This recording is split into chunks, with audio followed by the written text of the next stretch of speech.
নদিয়া জেলার কল্যাণী বিয়ার ফ্যাক্টরির গেটে তৃণমূল শ্রমিক সংগঠনের পক্ষ থেকে সভা অনুষ্ঠিত হয়। শ্রমিকদের বিভিন্ন দাবি নিয়ে মূলত এই সভায় উপস্থিত ছিলেন কল্যাণী টাউন তৃণমূল কংগ্রেসের সভাপতি অরূপ মুখার্জি, এই বিয়ার ফ্যাক্টরি শ্রমিক সংগঠনের সাধারণ সম্পাদক দীপক চক্রবর্তী ও সভাপতি অমলেন্দু দাস সহ একাধিক নেতৃত্ব। সভা শেষে সাংবাদিকদের মুখোমুখি হয়ে কি জানালেন আসুন দেখে নিন। কল্যাণী থেকে নিউজ আজকাল 24, দেখতে থাকুন, সঙ্গে থাকুন। শুভ বিজয়া, দীপাবলি, ছট পুজো, জগদ্ধাত্রী পুজোর শুভেচ্ছা ও অভিনন্দন জানাচ্ছি। আপনারা সপরিবারে সুস্থ থাকুন, ভালো থাকুন। কল্যাণী সমিতিতে আমাদের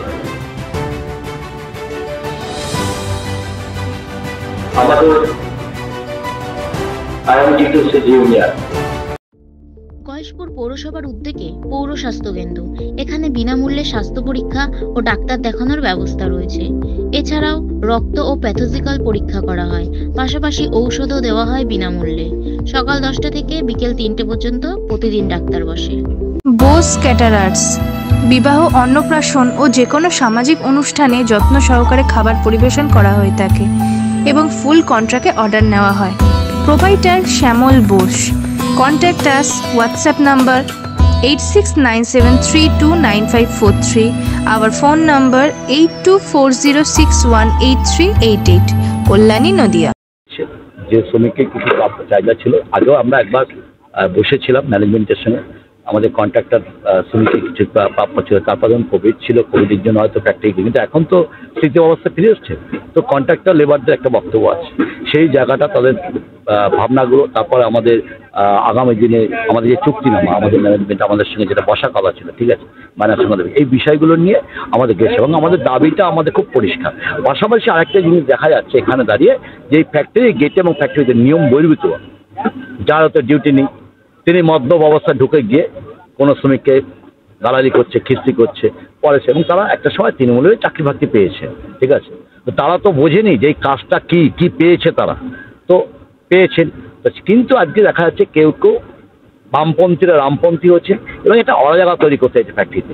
এটা আমরা বরদাস্ত করবো, এটাও আমাদের জানিয়ে দেওয়া দরকার ছিল। গেটে অরাজকতা কোনো বরদাস্ত করা হবে না।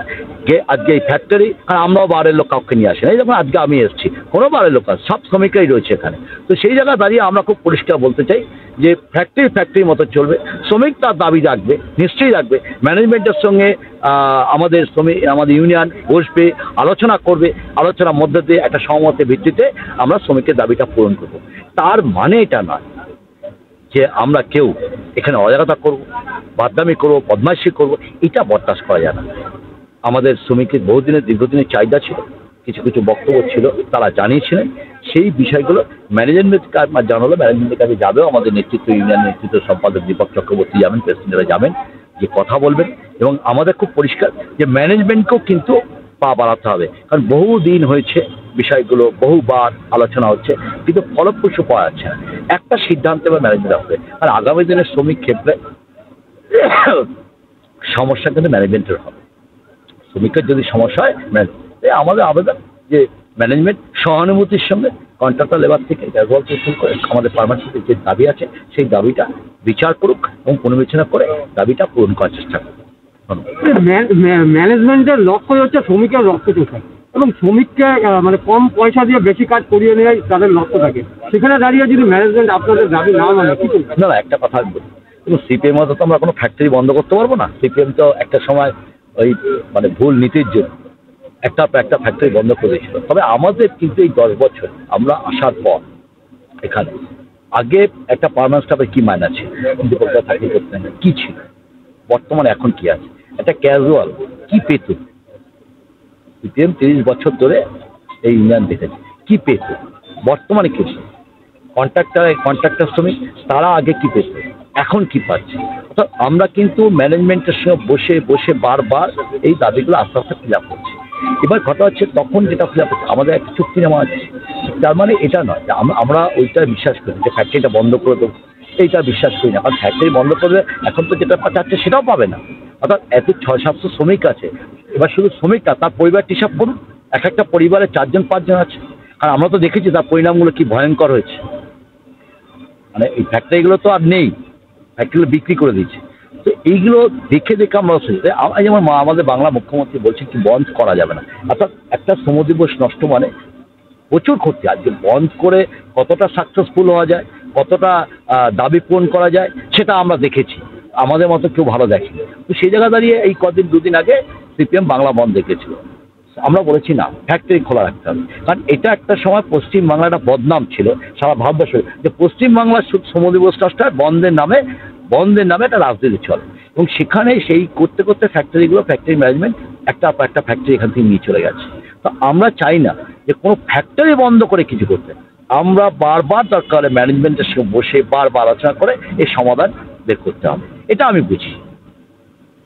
কল্যাণী অঞ্চলে বিয়ার ফ্যাক্টরির দীর্ঘদিনের একটা সুনাম ছিল, সেখানে দাঁড়িয়ে আজকের কি পরিস্থিতি? আমাদের কারখানায় ধরুন, আমি এই কারখানা 40 বছর চাকরি করেছি, অমলেন্দু দাসও 40 বছর চাকরি করেছে। এই কারখানাটা কালচার ছিল যে কারখানা ঠিক থাকবে, প্রোডাকশন ঠিক হবে, শ্রমিকরাও ভালো থাকবে। প্রোডাকশন বন্ধ করে এই কারখানায় কোনোদিন কিছু হয়নি। কারখানায় যে দল যার ভালো লেগেছে করেছে, কেউ কাউকে বাধা দেয়নি, আপত্তিও করেনি। ইদানিং আমরা লক্ষ্য করছি সিপিএম করা কিছু লোক বা সিপিএমের আগেকার ইউনিয়নের বডি মেম্বার, তারা রাতারাতি বিজেপি হয়ে এই কারখানায় একটা অস্থির পরিস্থিতি তৈরি করার চেষ্টা করছে। এটা আমরা কারখানার ভেতরেও শ্রমিকদের বুঝিয়েছি, এটা রুজির জায়গা, এখানে এমন কিছু করা উচিত না যাতে কারখানা ক্ষতি হয়ে যায়। কারখানা থাকলে আমরা থাকবো, কারখানা না থাকলে তো শ্রমিক থাকবে না। সেই জায়গাটায় আজকে আমরা এখানে গেট সভার মাধ্যমেও, সেটাও যেমন আমাদের দাবি ছিল, পাশাপাশি ভারতীয় জনতা পার্টি যেভাবে মিথ্যাচারের রাজনীতি করছে, অপপ্রচার চালাচ্ছে, তার বিরুদ্ধেও এখানে প্রতিবাদ সভা করলাম। আপনারা জানেন গয়েশপুরে কিছুদিন আগে একজন মানুষ খুন হয়েছে, দুঃখজনক ঘটনা। ভারতীয় জনতা পার্টি সেটা নিয়ে রাজনীতি শুরু করে দিল যে আমাদের দলের কর্মী খুন হয়েছে, তৃণমূল কংগ্রেস খুন করেছে। আপনাদের সাংবাদিক বন্ধুরাই ওখানে গিয়েছিল, তাদের বাড়ির লোক দেখলাম সাংবাদিকদের বলেছে আমাদের বাড়ির লোক কোনো রাজনীতি করতো না, অথচ কল্যাণী বন্ধের ডাক দিয়ে দেওয়া হতো। কল্যাণীর মানুষ সেই বন্ধকে প্রত্যাখ্যান করেছে। আমরা বর্ধমানে দেখেছি একটা বাচ্চা ছেলে খুন হয়েছে, বলছে আমাদের দলের লোক খুন হয়েছে, তৃণমূল কংগ্রেস খুন করেছে। রেল অবরোধ, রাস্তা অবরোধ, ঘেরাও, একটা থানা বিক্ষোভ, একটা অস্থির পরিবেশ তৈরি করে দেওয়া। সাংবাদিকরা যখন ওই ছেলেটির বাবাকে জিজ্ঞাসা করলো যে আপনারা কোন দল করেন, সেই ছেলেটির বাবা বলছে আমরা তৃণমূল কংগ্রেস করি।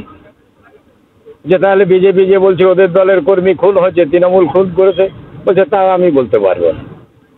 এইভাবে মিথ্যে অপপ্রচার চালিয়ে বাংলার কৃষ্টি, বাংলার সংস্কৃতিকে নষ্ট করে দেওয়ার চেষ্টা হচ্ছে। টাকার বিনিময়ে ভাবছে কিছু মানুষকে কিনে নিয়ে আমরা বাংলা দখল করে ফেলব। গত লোকসভা নির্বাচনে যা হওয়ার হয়েছে, গত লোকসভা নির্বাচনের পরে তো 3টে বিধানসভার উপনির্বাচন হয়েছে, কোনো নির্বাচনে তো বিজেপি জেতেনি।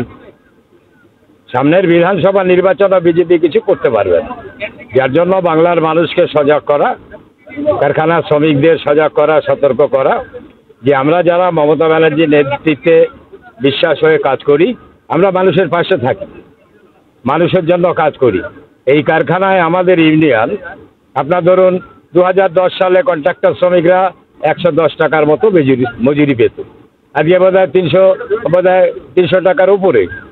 2010 সালে কন্ট্রাক্টর শ্রমিকরা, ক্যাজুয়াল শ্রমিকরা পেত 175 টাকা, আজকে ক্যাজুয়াল শ্রমিকরা পাচ্ছে 425 টাকা। আমরা দুটো বেতন চুক্তি করেছি, যেখানে কমপক্ষে না হলেও সব মিলিয়ে প্রায় 9 থেকে 9,500 টাকার বেতন বৃদ্ধি হয়েছে। সুতরাং এই কারখানা মমতা বন্দ্যোপাধ্যায় সরকার প্রতিষ্ঠিত হওয়ার পরে ক্যাজুয়াল থেকে কন্ট্রাক্টর সর্বস্তরের শ্রমিকরা উপকৃত হয়েছে। কন্ট্রাক্টর শ্রমিকদের কিছু কিছু বক্তব্য আছে, দাবি দেওয়া আছে, সবাই কাজকর্ম পাচ্ছে না লকডাউনের কারণে।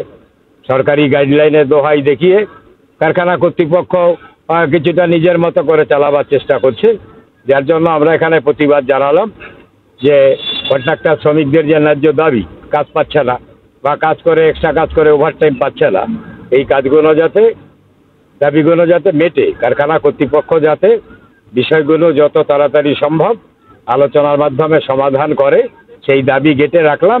একটু পরে আমরা কর্তৃপক্ষের কাছে যাব, কর্তৃপক্ষের কাছে আমাদের বক্তব্য সেখানে পেশ করব। Messrs Haldar timber and furniture, এখানে সমস্ত মাপের সিপি, সেগুন, শাল, গামারি প্রভৃতি কাঠ সুলভ মূল্যে বিক্রিত হয়। এছাড়া সুদক্ষ কর্মী দ্বারা নির্মিত আসবাবপত্র বিক্রয় করা হয়। বিশেষ দ্রষ্টব্য, উন্নত মেশিনের দ্বারা কাঠের কাজ করা হয়। যোগাযোগ 9830118474, 8240442908, সগুনা মেইন রোড, কল্যাণী, নদিয়া।